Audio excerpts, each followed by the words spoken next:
Hey everyone, Rob from Karma Comment Chameleon coming at you with a selection of Choosing Beggars Stories. First one, fool me once, shame on you, fool me twice, shame on me. Cheese is barely vegetarian, the reason we have one less at game nights now.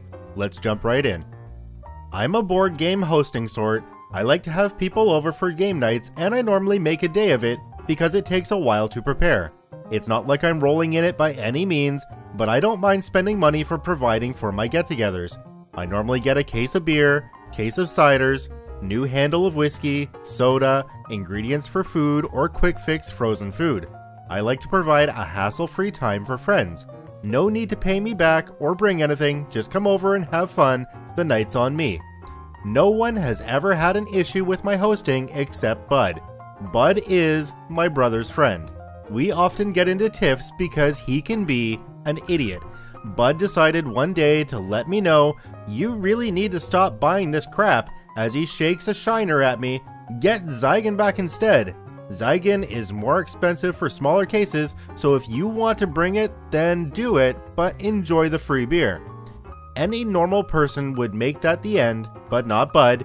He has to let me know it's not that much more expensive. It's because of him my invites include a list of what I'll provide, so there would be no surprises, and a final caption saying, if you want something else, by all means bring it. But like I said, no one has had an issue with what I provide but Bud. This is when I should have stopped inviting him, but my brother wanted him there, and I honestly was fine with putting up with him for my brother, but last night was it for me. I normally go all out with cooking, but was feeling lazy, spent all day cleaning, and decided I was going to just get a large pepperoni and large cheese pizza from the freezer section. Even sent out a warning text of, it's just frozen pizzas tonight fellas, cheese and pepperoni. Everyone said cool, but Bud. He never responded. He showed up and asked what was available, and I told him snacks and a cheese pizza. He rolled his eyes, that barely even counts as vegetarian. Couldn't you have gotten some veggies for the top, or even just a frozen veggie pizza? I'm vegetarian, my brother is vegetarian, everyone else eats meat except Bud. I've cooked enchiladas, burgers, queso, you name it. One dish with meat and one without. Everyone gets equal the food and options, including my decision to half-ass host with frozen pizza. I wanted the two largest, and any half-ass host knows the biggest in the frozen section are normally cheese, pepperoni, and meat lovers, so cheese and pepperoni it is. And any vegetarian also knows the veggie pizzas are so small and expensive and not party friendly. And wouldn't you know it, not a single, this barely has meat on it. The grocery store is up the road. If the food I'm providing for free isn't enough for you, then we can wait till you get back. No, this is fine, it's just that it barely counts and is a cop-out, that's all. I already decided he wasn't ever to be invited again, so anything he said really didn't matter, and I just insisted to enjoy the free food and went to the game room. I overheard another party member asking Bud, WTF, and by the end of the night, he got into a handful of arguments. His final argument was with my brother. We took a break between games for some of the smokers to go outside, and Bud decided it was time to bitch about how I can't take constructive criticism. He was just trying to help. My brother said he needed to get over himself and stop looking a gift horse in the mouth. Suck it up and enjoy, or go. Bud chose go. We had a pretty good game night, and the future ones will be even better. Don't be a choosing beggar at a party, y'all. It ain't cute. After spending money and a week of my time on a friend's wedding, she confronts me about a gift. My husband was asked to be the best man at his longtime best friend's wedding. We didn't get along super great with his fiance, but they were a package deal, and of course we wanted to show support. My husband and I live in a major city, and his friend lives in a small town a few hours away, so when it came time for wedding clothes shopping, they came into the city and stayed with us, the friend, his fiance, her BFF, and her mom. The fiance invited me to go with them to pick out wedding dress bridesmaids dresses, as I was the only one not in the bridal party. I thought just to be inclusive. I went along, and after everything was picked out, the fiance put her nose about an inch away from my nose and said, "Will you be one of my bridesmaids?" I was caught really off guard and felt like I had no choice but to say yes. This girl is the kind of person who gets her feelings hurt anytime she hears no. Like, even if she invites you to something with no notice and you already had plans, if you said no, it's going to be weeks of drama and pouting. So I stammered something about how flattered I was, and suddenly I was stuffed into a mermaid-grade monstrosity of a bridesmaid's dress. When it came time to pay for the dresses, I was told that we were expected to buy our own dresses. The dress she had picked out for us to wear was about $125. This was an unexpected expense, but I kinda sighed and pulled out my card. Then when they were buying the wedding dress and mother-in-law's dress, their card didn't work. Tried 3 times, declined. So I had to pay, and they said they'd hit me back later, another $450. The best man clothes were also a fiasco. The groom decided on formal tuxedos with tails and top hats. The rental on that ended up being $200 plus $50 for a top hat, which I guess we had to buy and couldn't rent. But that's cool. Totally lots more occasions that would call for a top hat, right? So that was that until the week of the wedding. We bypassed a lot of the wedding showers and engagement parties as we were not living in the same area and could not drive down every other week. We did come down the week before for me to attend the bachelorette party and my husband to host the bachelor party, and we stayed till the wedding.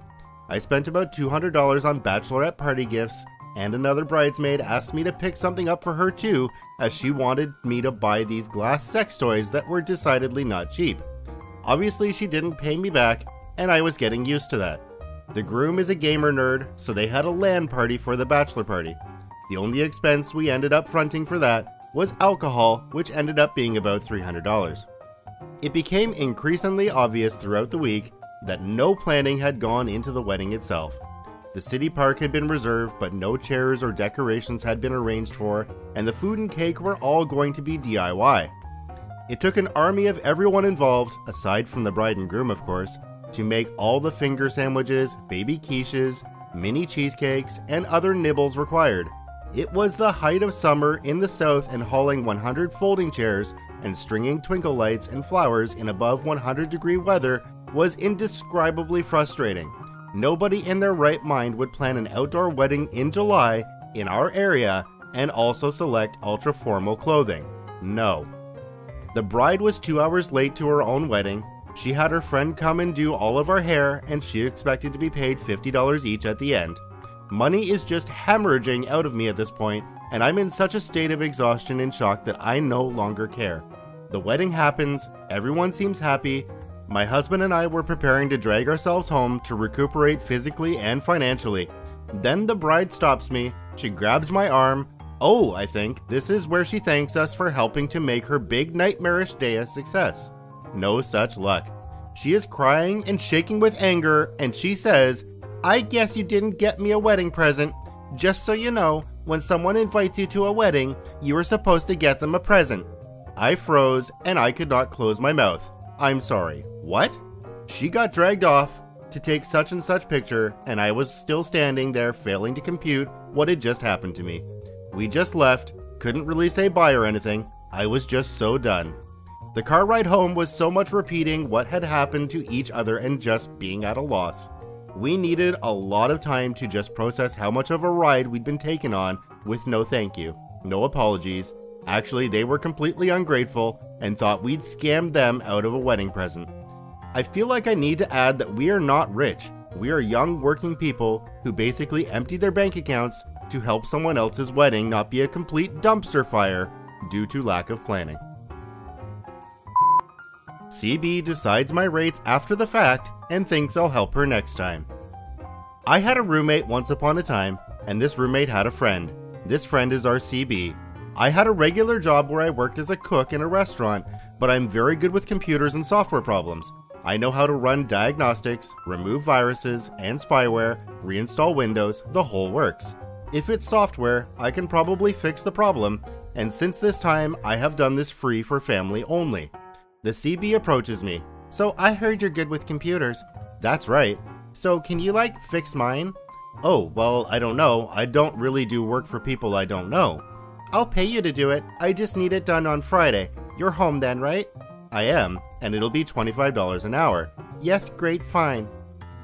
CB brings her laptop over that Friday night, and hangs out with her friend while I sit at the kitchen table, diagnose the problems, and remove all the viruses. It takes 3.5 hours, and I give a rundown of the source of the problems, tell her it's been just over 3 hours, but $75 will be fine. I am assured that this is great. CB doesn't have money on her, and I'm skeptical about this, but I'll trust her. Big mistake. CB has to be asked several times through my roommate. The excuses begin. Oh sure, I'll bring it this week. I'm a little short, I'll come next week. I am starting to believe I am not going to see this money. I am surprised when CB comes over and she hands me an envelope with what should be my pay. I open it up and it's $30. I look at it and I look back up at her. It took me 3 hours, it's $75. Well, I talked to my dad and he says that's too much. It's not really. The professional places will charge you double or more, and it was a lot of hard work. Oh, I know it was 3 hours, so I brought you 3 hours of what you normally make. This is not the same thing. This is a job that involves more technical know-how. I didn't cook for you, I fixed your computer. Well, this is all you're getting, so don't bother me again. The CB stiffed me for $45. When she came back a month later, telling me her boyfriend had downloaded all those viruses again, I just shrugged at her. She tried to get me to fix it again for free, but I refused. She already stiffed me, and she had the nerve to come back and hope I'd do it again. Not a chance. You know, I guess I've got it fairly easy that I don't have to deal with choosing beggars very often, but that's probably because I have no friends. This is Rob from Karma Chameleon saying remember to subscribe, like, and share the video with your friends, and we'll see you in the next one.